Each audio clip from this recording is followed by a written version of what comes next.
Well, you guys, welcome back. If you are new here, we are the Habit team. The Habit is a nutrition coaching company made for women by women. Our program is built for you with coaches who put your goals, lifestyle, and personality first. If you want to learn more about us, head to the episode notes or go to thehabit.com. That's habit with a Y to either request more information or book your free discovery call. Hi, and welcome back to the last episode of 2025. And it is brought to you by just me, Zan, here. And I wanted to drop just a very short and sweet episode to reassure you of what you can be doing over the holidays and as we prepare for the new year. So I wanted to kind of end our season 8 with a powerful message that I'm hoping everyone can take it into 2026 with them. So I'm sure you've heard 1,000 times, whether you've seen it on the internet, on social media, or from one of us coaches or another coach that you might be working with. But everyone says the most important thing when you veer off course, and when I say veer off course, I mean maybe indulging a little bit more with those Christmas cookies or drinking a little bit more alcohol than you intended on New Year's Eve. Whatever it might be, the past couple of months have been, flooded with a ton of different festivities and holiday get-togethers. And so you might be around more temptations and triggers than what you're used to. And I'm sure you've already experienced moments where you take that extra bite, you take that extra sip, and then the next day you look back and you're like, what in the hell did I do? Right? And you have those feelings of regret and remorse. And then what your coach says is just get back on track the next day. It will fix everything. But I want to dive a little bit deeper into it. And as always, more of the psychology behind it to really, really emphasize the power that this does bring. Because the issue is when you get back on track the next day, those feelings may not subside right away. You may still be experiencing that regret, that remorse, and ruminating over that one incident. And when you get back on track the next day, you right there in that moment aren't recognizing how powerful it is because you're not seeing the impact right then and there. It is more one of those things, a return in your investment. And that's against human nature, right? We all want that instant gratification. But I'm here to tell you how this neurologically truly impacts the way your brain works and functions, and how this simple task of getting back on track can really recondition your brain once and for all. So I'm going to dive into the neurological reasons why returning to your routine can in fact recondition your brain. First, by letting you know that it reactivates your identity pathways.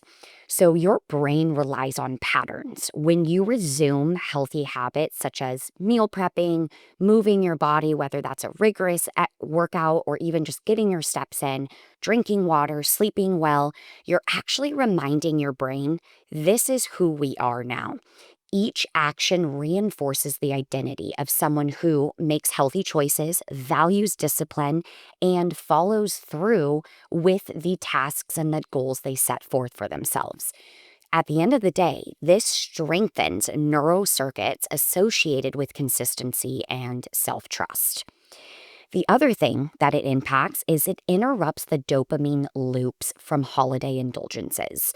So during holidays, your brain gets easy dopamine from sugary foods, rich foods, alcohol, low effort relaxation.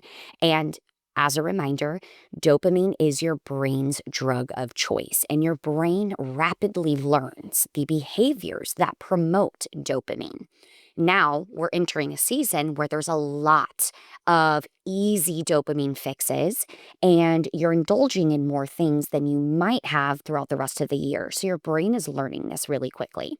But when you switch back to healthy behaviors, you can break the cycle of craving quick dopamine hits. Instead, your brain starts producing sustainable dopamine from things such as exercising, nourishing food, checking things off your routine simply by making a checklist of items that you have to do for the day, and you get to check mark one task off. That feeling of accomplishment actually gives your brain dopamine. And then just the small daily wins at the end of each day, recapping your day and finding the positives and the wins, that again is going to give your brain that sustainable dopamine. So, this in fact will shift you from impulsive reward seeking back to intentional reward building. And I'm talking even if you veer off course a couple of days, 2, 3 days, even a week, it doesn't matter. The hardest part is going to get yourself to do it. But when you return to your healthy behaviors, your brain is going to revert back to all the things that you were providing it dopamine with throughout the year. The third thing that it helps is it reduces that all or nothing effect. And let's get real, we have all been in this position, right? Fighting that all or nothing. And I love to teach my clients of how to shift from all or nothing more to all or something. So the brain tends to catastrophize slip ups, making people think, all right, well, I messed up for 3 days, so it doesn't really matter anymore. I'm just going to toss in the towel. I'm going to start over on Monday, or I'm going to start over on the new year because there's no point in trying to make an effort when I still have a couple of weeks left with all these festivities. But by returning to your routine quickly, you teach your brain that setbacks are only temporary, you weaken that perfectionist thinking, and ultimately you build mental flexibility, one of the strongest predictors of long-term habit success. So this reconditions your brain to see that habits are elastic and not fragile. Then it also helps rebuild your prefrontal cortex control. So, this is a direct region of your brain that is responsible for discipline, planning, and long term decision making. So, I want you to think back if any of you out there have children or just remembering the things you used to do like as a teenager, right? I think back of some of the things that I did and I'm like, oh my God, how did I even have the courage or the bravery to do like sneak out of the house and go to a party or whatever it is, right? And now I look back and I'm like, oh my God, like I was so scared of my parents then, but the repercussions didn't matter to me. I was only thinking in that moment. And that is simply because children's prefrontal cortexes are not fully developed. We do not understand the cause and effect. We do not do a good job of forward thinking and thinking of the consequences of our action. So I may have known, okay, yeah, if my parents catch me, I am going to be in deep shit, right? But in that moment, I didn't care. I can't bring myself to that emotion or that fear of what my parents would have done if they found out. I only cared about the adrenaline and the rush of, acting out in that moment.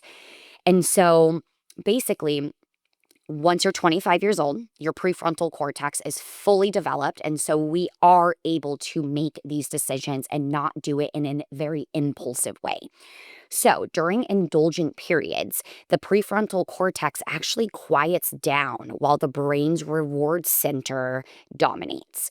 But when you return to your balanced habits, your typical routine, your prefrontal cortex is going to wake back up immediately. And what will happen is self regulation becomes a lot easier and you regain that sense of control. Your brain literally starts operating from a more focused, deliberate state. And so, truly, the decisions you make the day after an indulgence is either going to turn your prefrontal cortex back on or it's going to keep it numb. And so, if you do it right away, you may not feel it in that very moment, but when that day passes, you will be able to look back and be like, okay, I had way more control than I did maybe yesterday when I was around all those indulgences. Reason number 5. So it reinstates neurochemical balance. So getting back to healthy routines improves all of our neurotransmitters. So serotonin, that controls your mood. It is our happy neurotransmitter. Norepinephrine, that is our neurotransmitter of motivation. GABA, GABA, that is our calm state. And endorphins, that is our well being. It makes us happy as well. And so this shifts you out of the sluggish, foggy brained, post-holiday state and into mental clarity again. So what happens is when you're indulging, dopamine is getting flooded, and so is your serotonin. Serotonin boosts your mood, but you're getting so flooded in that moment that after it subsides, your serotonin is lower than it once was. And that is when we often have feelings of kind of sadness or that guilt and that remorse. And it's simply because we just used so much of serotonin in that moment. And so just being able to get back on track the very next day is going to help elevate these levels again and make you return to normal and not experience any of that brain fog.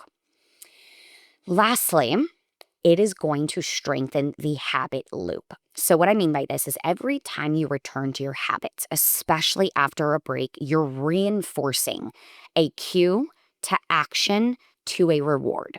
So, this kind of habit resilience is more important than unbroken streaks. So, your brain is learning that taking breaks doesn't, in fact, destroy progress. You always return, and the routine is stable and safe. This is what allows habits to last years and not just weeks. So basically, getting back into this habit loop, you're teaching your brain that it's okay to veer off course because it is relying and it trusts that you are going to get right back on track the next day.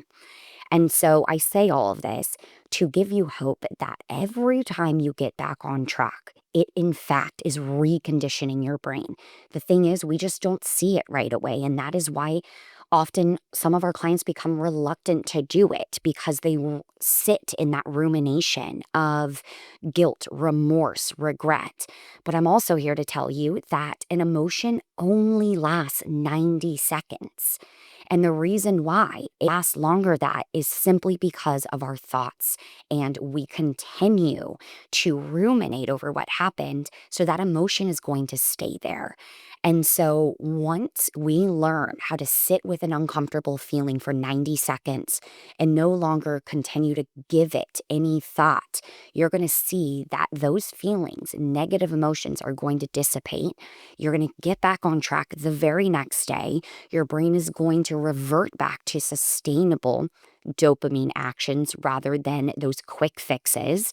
And the more you do this, actually every single time you do this, after getting off track, whatever it might be, you're reconditioning your brain. And I'm here to tell you, your brain can be reconditioned as quickly as 8 to 12 weeks. So I want you to think, you may not feel the immediate, positive outcome of this when you get back on track. But as you do it more and more, how grateful would you be and how happy would you be after 8 to 12 weeks? Your brain is completely reconditioned to where you can enter these holiday festivities and feel in complete control and not even really want to give in to those indulgences. It's just a matter of repeating because, again, our brains love repetition and routine, and it needs to learn what you're trying to recondition it with. So you can't just do this sparingly. You can't just do it one time and not another. You need to do it every single time. And I promise you, after a few months, you are going to see the freedom that it brings. Your mind will no longer be consumed of remorse, guilt, thinking about the things that you indulged on, because you're going to be living a life where your brain and your body trust that you are going to get back on track and you will get right back into your routine where you feel better and healthier and clear-minded. So in short, getting back on track, whether it's after 1, 2, 3 days, it doesn't just restart your routine. It rewires your brain for resilience, identity strength, long-term discipline, and balanced neurochemistry. My clients who grasp this and who put this into play literally come back to me and just it helps validate how they feel, right? It normalizes what we've all gone through, but it gives them hope that the more they do this, they will reap the benefits behind it.